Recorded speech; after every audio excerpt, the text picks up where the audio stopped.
Jesse Katsopoulos? Wasn't it about 10 years ago I gave you a pass to the bathroom? Yes, it was. Welcome to MsMojo, and today we're counting down our picks for the top 10 Full House continuity errors. Steph, it's not possible for me to ask you every question. Do you know how many questions there are in the world? For this list, we'll be looking at the Tanner family goofs and plot holes that more than a few fans have noticed. These could include name changes, noticeable set redesigns, or contradicting story elements. Think we missed a bigger goof? Let us know in the comments. Number 10. Jesse's last name. Kicking off our list is one of the most noticeable continuity goofs, Jesse's last name. And hello to you, little stranger. During season 1, Jesse's last name was originally Cochran, but from season 2 onwards, it's Katsopoulos. Fun fact, before the series was even made, Jesse's original name was supposed to be Adam Cochran. Obviously, the first name was changed from the get-go, but Cochran stuck around until Jesse, actor John Stamos, asked to have it changed to reflect his Greek heritage. Surprise! Everybody, this is the surprise. This is my cousin Stavros from Greece. Honestly, it worked out for the best, as Katsopoulos is a lot more memorable, especially for the characters apparently, as no one even addressed the change. Good afternoon. I'm Jesse Katsopoulos. Your secretary saw my band play and thought the tunes were kind of catchy. Number 9. Chickenpox inconsistency. In an episode from season 1, Stephanie catches chickenpox. Can I ask a question? Aren't I too young to get pimples? Uh-oh. Thankfully, almost everyone in the house has already had the pox, except for Joey, apparently. He boasts that he's immune to the stuff, only to catch it in the second half of the episode. Okay, but as soon as I'm over this, I'm immune. A funny, karmic punishment. But is it actually true? We only ask because in season 4, Joey's father reveals that he did catch chickenpox when he was a kid. Don't you remember when you were 3 and had chickenpox? We watched cartoons together for 2 weeks. So wait, was the experience so traumatic that Joey just forgot he ever caught the pox? If so, this would mean that he's had it at least twice by now, which is technically possible. Either way, the world may never know Joey's true experience with the pox. Number 8. The mysterious changing windows. Few can imagine how big the Tanner's budget must be to redecorate the house every season. But there's one change of layout that still has us scratching our heads. DJ and Stephanie's room. Stephanie, what are you doing?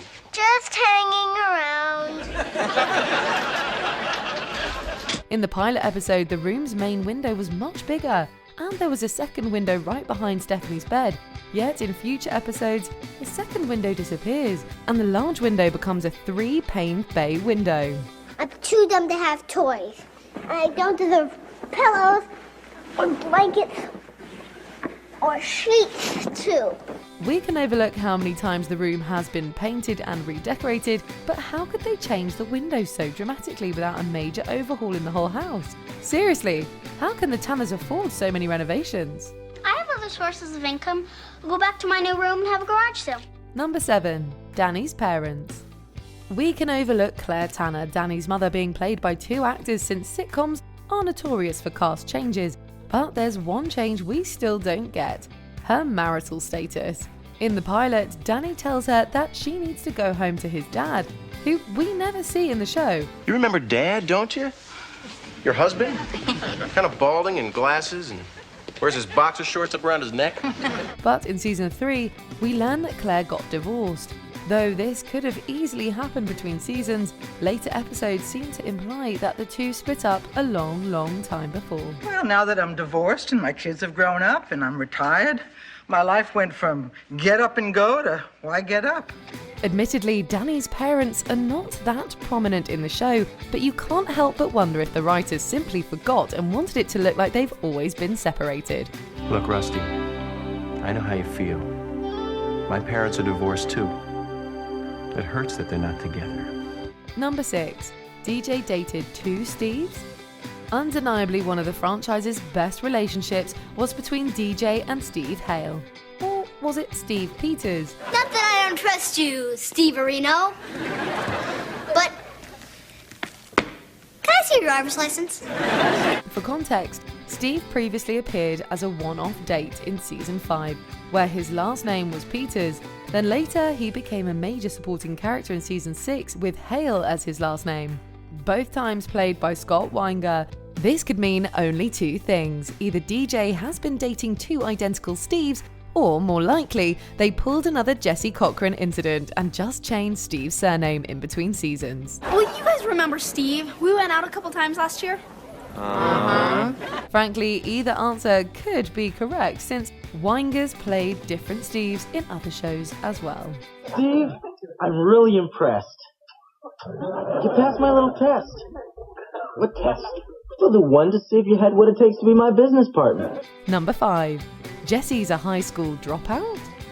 During season 6, Jesse reveals a shocking secret. He was a high school dropout. It was my senior year, and I don't know, I was playing a lot of shows with my band, and I just got this new motorcycle, and I don't know, it was just a lot more fun than going to English class with Mr. Pearson. But he makes the effort to go back, finish what he started, and earn his diploma. It's a heartwarming, relatable character arc, but something doesn't seem right. This sudden revelation is very confusing, since in earlier seasons, it was implied that Jesse had graduated high school. He even went to his 10-year reunion. Hi. I'd like to say hi to all my friends, and I'll be around to hug each and every one of you momentarily.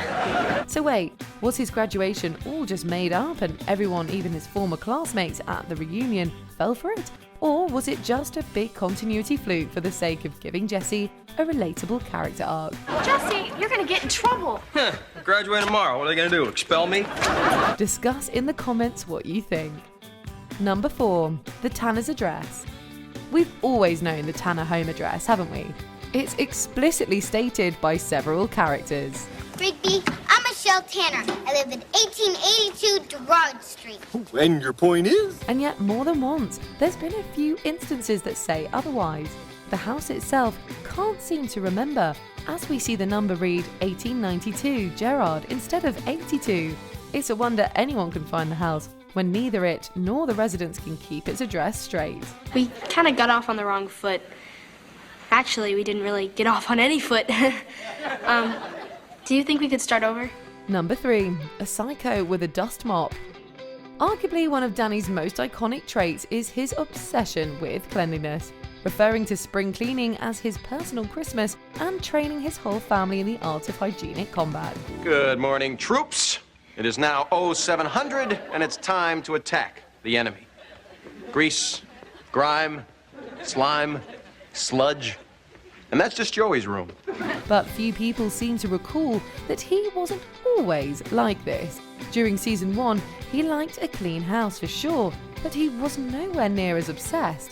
It even got to the point where his entire house became a mess, and his mother had to step in to get him to shape up. Mothers, I have a proposition for you.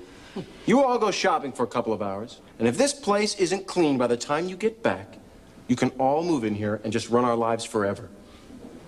Deal? And yet, from season 2 onwards, he becomes an obsessive, compulsive neat freak. Guess that one incident with his mother really scared him straight. Hey, there's nothing wrong with your dad wanting to be a little clean. All right, wanting to be very clean. All right, he's a psycho with a dust mop. Number 2, where is Jesse and Becky's room? The Tanner household has become one of the most iconic houses in television history. Yeah, I remember when we first moved in here with Mom. Man, this place was so big. It was like a castle. However, one thing still baffles viewers to this day. Where did Becky and Jesse's room come from? The house looks a lot smaller on the outside, and it doesn't look like it was built to even have an attic.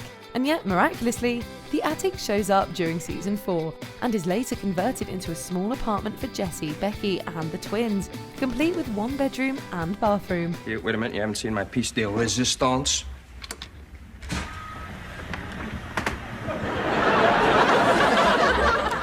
Ooh, that is really tacky. But I love it. It's easy just to shrug it off as TV magic, considering how huge the house is on the inside, but the mystery still bugs us. You see, this is the exact immature attitude that makes me the king of home improvement and you but the court jester.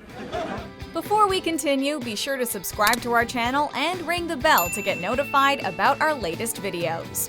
You have the option to be notified for occasional videos or all of them. If you're on your phone, make sure you go into your settings and switch on notifications.